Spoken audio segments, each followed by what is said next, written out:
Hello again, everybody, and welcome to this very special edition of Freeform Friday right here on a Saturday afternoon. Joining me at this time are my guests, none other than René Dupree and Sylvain Grenier of La Résistance. What's going on, guys? How are you? Phenomenal. Thanks for having us. So happy to be here. I love Montreal. Can you make it more sincere? I love Montreal. There we I go. love it. Thank you. How you doing, man? Fantastic. I Thank you love for your being t-shirt. here. Thank you very much. Thank you very much. Good old Jim Cornette. There we go. Yeah, that's amazing. So, my first question to the both of you, whoever wants to go first, is how you got started in wrestling and were you a fan growing up?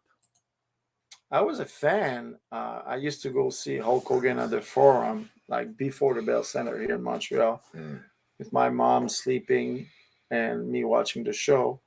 And I was a big fan until the Warrior became the champion. So that brings us to SummerSlam '93. No, he became the champion at WrestleMania 6. Okay. Toronto, So 1990. until that era. Wait, you didn't like the Really? I'm a Hogan guy. Anyway, so yeah, I was a fan. I had a fake wrestling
to Cincinnati the first time I met you. Heartland Wrestling Association. Yeah. That's So where I that- had my tryout. Yeah. And Then it was a week-long tryout. Yours? I think it was. Yeah. It was as long. Yeah, it was Seemed like really- that. Dr. Tom was there, Mm-hmm. and all those guys from WCW was there. Those Mm. tall guys, big motherfuckers. Oh, the Sean O'Hares and Jim Yeah, Drags. Jim Drag and Come on. Horseshoe. Horseshoe was there. Yeah, I remember. I wrestled him. I got a promo. How you smell like a horse. So yeah, that was fun, and that's how I start. You try to make a good first impression, and they were looking for future entertainment, so I was what they were looking for at the time. So I was lucky. How about you, René? How'd you start? You started when you were 7 or 6? Let's see. Yeah, I was 7 or 8. My dad got me booked out in Stampede. I was 9. For real? Shut up. No, I was 14. So my dad had a promotion for years and years and years, and then in 1990 he had to shut it down because all the territories kind of went to the wayside or whatever. So then 97 he got the bug to do it again, and local wrestlers were calling him, begging him to run shows and stuff. And since I was 13, I was old enough to at least put up the ring and sell merchandise, and he saw. Well, he could see it when I was a little kid. I loved wrestling. I had the figurines of the wrestling. My walls were covered with wrestlers. So 13, I began, putting up rings and selling merchandise, being on the road with the guys. And then 14, I bulked up my body to about 200 pounds and got in the ring and wrestled. But he wouldn't just run shows, he ran tours. So first tour in 98 was 6 weeks, but we ran 7 nights a week. But question for you. Yeah. You probably had that question also, but usually when your dad was part of the business or he wrestled himself, usually they don't want their kids to do anything of it. I don't think. Was he against it in the beginning? Yeah, he was. They want better. They always say, I want better for my kids. Yeah, because he could see how much the business had changed. Where, like, when he was wrestling, there was 30 or 40 different territories you could go wrestle. Yeah. And now it was down to one. And it's like, you got to be the elite of the elite to make it to WWE. You know what I mean? So, but he could see that I had the OCD and the passion. I mean, I'd be in the gym working out. He told me, you got to be 200 pounds. At 14, I got to 200 pounds, you know. So, but that's when the boom happened too. 98, 99, wrestling boom happened. 99, he ran 128 shows in a row. That's insane. He ran it like the territory of old, where he could run weekly towns, and we were doing good So business. what was the territory? Maritime? Just the Maritimes. That's it? New Brunswick, Nova Scotia, Prince Edward Island. And we ran 7 nights a week, 128 shows in a row, weekly towns. And we were averaging 300 to 400 people in some of those towns, which, you know, people watching WWE, 300, 400 people. But if you're an independent promoter and you're doing 300 or 400 people every week, that's phenomenal. That's phenomenal, you know. So, yeah, by 2000, we ran again. But then, well, it's a long story. When I read my book, I'll get into that. But basically, I want to make my resume look very impressive because I knew my goal was to make it to WWE. I knew Vince McMahon was a bodybuilding fanatic. Yeah. So I got into bodybuilding and did contests, and I ended up winning the provincials. Then I won the nationals. You won Mr. Canada. I won Mr. Canada at 17. So when I sent in my resume, because I didn't call in any favors, I sent in my resume. When they looked at it and they said, okay, he's 18 years old. He just won the Mr. Canada Bodybuilding Championship. He's got 4 years experience, 500 matches working with his dad's, you know, who his dad is. They brought me in for a tryout, same Cincinnati, and I got hired. Youngest in history. Fuck Teddy Hart. You made the conscious decision to go to bodybuilding because Vince liked because bodybuilding? I knew I knew the WBF. That was smart. Well, that was business. You don't give me credit for being, you know, got a few brain cells. Yeah, but that's good. Yeah. And so you both said that you spent some time in Cincinnati. So I take it you also were trained, or you had some time spent with Les Thatcher. He did. Okay, but what do you recall of Les Thatcher? He was big on bodies. He always, because he knew that's what WWE wanted, you know. What's this? Okay. That was random. Technical difficulties right there. James, baby. Are we talking to ourselves? Is that not? No, I think he put me on because we're streaming live with René, Café de René, and I think he has issue with the cameras. But keep your story. Okay, so yeah, all those promoters back then, man, like even in Japan, like when Muda would book you, he wanted to see what you look like. Brian Dixon, who just passed away this year, a longtime UK promoter, he wouldn't even watch your matches. He looked at an 8x10. Same with my dad. The first thing before even looking at matches, he wanted to see what you look like. Yeah, because on the poster, that's all you got. That's right. Can if you're walking by and you're looking at the poster, are you going to do this? And who's that? Right. Yeah. So it's all, you know. That was Vince's mentality also. And it's still Vince's mentality, you know. Less. You think so? Well, you know more. Well, no, maybe still Vince, but the company different because a lot of people like CM Punk proved them wrong. Mm-hmm. Yeah. You actually need talent in the ring. True. Right. But anyway, yeah, I did that trial, got hired, and we're on Les Thatcher. So I was only around Les Thatcher 3 weeks. So only 3 weeks. I was there April, May of 2002. I got sent back home to take care of visa. And during that time, they shut down HWA. When I met you didn't have your visa yet? In Cincinnati for that tryout? Right. They were processing it. And I was, for some reason, I had to be in the United States for 3 or 4 weeks. Then they sent me home for 3 months to get the visa processed. Yeah. And during that time is when they shut down HWA. They got rid of them. All right, so I have another question here, and this is one that my co-host Alan Greenberg wanted to ask you specifically, Renee. He wanted to ask about your time growing up as a kid when your dad was running Atlantic Grand Prix Wrestling, experiences as a child, perspective from watching it as a kid, and stories involving wrestlers staying at your dad's place. Fondest memories of my life. The summers were great. My dad would get a big RV, and it was a family thing. We'd all get on the RV and we'd do the territory. Every night was a different. It was like an With adventure. your brothers and mother? With my brother and mother, yeah. Wow. The RV. And we travel all over the Maritimes in the summer. Harley raced at our house. Great Harley story. We had the house, then we had a separate apartment on the same property, right? It had a toilet and bed, but they would all come Like a down. guest house. Like a guest house. They would come in, have breakfast, shower, and then have dinner. My mom would always cook 3 meals a day treated them good. But Harley would like to start drinking around noon. He was a smoker, so it's like 12 o'clock. He's got his he might have been drinking either beer or maybe whiskey, and he had a cigarette. And then I was about 6 years old, and I'm just in awe, right? Because there's a wrestler. I'm just staring at him. Takes a drink, takes a drag. Hey, kid, you want to go for some ice cream? Yes, please. Let me finish my drink. Let me get in this Cadillac and go for some ice cream. They were drinking before the shows? He was. Wow. Yeah. Different days. Different mentality back then. Yeah.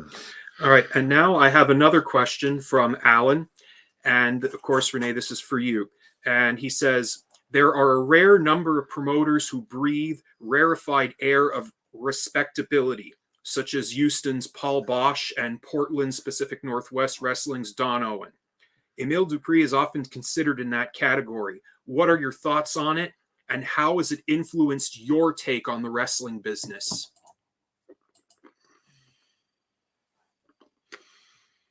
Well, it's kind of funny that Sly's here, but Pat Patterson and my father had a very similar pathways in wrestling because they both broke in the United States for the same promoter in Boston, Tony Santos. Pat started locally, if I'm not mistaken, right in Montreal, wrestling the local shows. My dad started locally in the Maritimes. Boom. My father actually hitchhiked to Boston. I think Pat's family took the bus, but they both started in the same place. And then, like back then, there was 30, 40 different promoters, and then they branched off. And it's funny, they never met each other. Really? They never met each other. Big. That's how big wrestling was back then. Think about it. They each had what, 20, 25-year careers as a wrestler? Oh, as a wrestler, more than that. Pat started, he was 18. My dad was 18 when he got to the same thing. Boston, he moved there, he was 18, and probably his last match, he become the hardcore champion or the 24/7 champion. He was 81, I think. But before he went and worked for Vince in the office, it was in the 70s, right? Yeah, so late 70s. So I would say 20, 25 years. Yeah. Yeah. So during that time, imagine you got two French Canadians having a 25-year career. Never met. Not even met. That's crazy. That's how busy, how much work there was, right? So, but as far as it influenced me, I learned the business from the old school. Okay, I guarantee you'll put guys who are my age right now on television about Kevin Owens, I couldn't have a conversation with them because of my teachings or something that they'd be alien to them, like the names. Is it hard for you to work with the new generation? Because when we were in WWE, like I said earlier, we were in the mix. There was new school, there was a lot of old school. Now It's just new school. Right. But your mentality, even if you went to Japan, well, really old school. Here's the thing, I do, but like I said, I stayed in the business and I changed with the times. Adapt. And all these guys you see on TV, they're so heavily influenced by Japanese wrestling, it's unbelievable. A lot of spots. Right. So a lot of the stuff that they're doing, I could say, okay, yeah, you're doing that hell of a kick, but I actually work with Kawada, who invented it. Mm-hmm. Yeah. You know what I mean? There's a difference there. A lot of those guys that they watch, I actually worked and had programs with. Yeah. All right. So another question that I want to ask the both of you, of course, when you were in the WWE as La Resistance, of course, we won't get into, of course, how you were paired together or what the circumstances were. I know that you had a bit of a controversial run. Of course, you've told many different stories of what were, I guess you could say, turning points in both your careers. If you could say there was one person in the office that you would say hindered your career and put a stop to the fact that your careers could have been a lot better than they were, not to say that they weren't, they were very, you had a very successful run, but who would you say was the person that kept you down, so to speak, in the office, let alone the locker room? Well, first we got together. They put us together. I don't think you need to be a genius to realize that me and René will look similar. We were a young stud. We were both speaking French, and they had an idea with the gimmick with the French thing. So I don't think. Even before the whole Iraqi war thing, Pat wanted to put me and you together. Uh, uh, 100%. yeah, Yeah. We were in it would make Cincinnati. It was sense. for TV. It would make sense. And then Pat's like, yeah, I was just wondering, maybe what you and Sly looked like together in the ring. This is before the whole Iraqi war happened. When that happened, it was like, okay, you guys don't have, we're doing it because it was hot. Yeah, gimmick was hot. Yeah, and what I was gonna say. Yeah, we look alike, and he had way more experience than me. But when you're a decent athlete, you can cover up. It's a 7-minute match. No, you were a quick learner though. Yeah, but you can cover up. Mm. But one thing I didn't have that he did was psychology. I didn't know what to do first, or I didn't understand that concept. They teach us how to do things, but they never really have a class about psychology. You have to learn it. It's a craft. It's time and time. But I think you can be bitter about a career getting cut short or whatever, but it's always our fault. Why we're not there? It's because maybe in deep inside we don't want to be there. We were not happy there. We want to do something else. I know for me, wrestling was part of my life. It was not my life. René, wrestling, it's his life. That's why he went to Japan and he worked there for 15 years. So I know I had issues backstage with a couple agents like Arn Anderson, and I had argument because I didn't like injustice or something. I screamed in gorilla position in front of Vince to Johnny Ace one time. I remember because I was just want to put my point across, and I didn't do it correctly, but that was my way to express it. I didn't get fired. They probably respect me more. I know Vince liked me because he tried to put gimmick on me. He saw something, but I think I relied too much on my look, and I didn't work hard enough to be better. I could have been. I was a phenomenal athlete. Never got hurt. I broke my neck, but that was an accident. So I could have been better, but I didn't put the time. I was not savvy like some of the guys, like maybe the Miz or those guys who was always want to improve, and I just stay on a certain level. So that's my fault. I don't blame anyone. You make your own path. Very well said. Thank you. All right. And another question that I wanted to ask you, Sylvain. Of course, you had a very brief run as an agent with the WWE. Could you tell us a bit about how that experience was? It was phenomenal because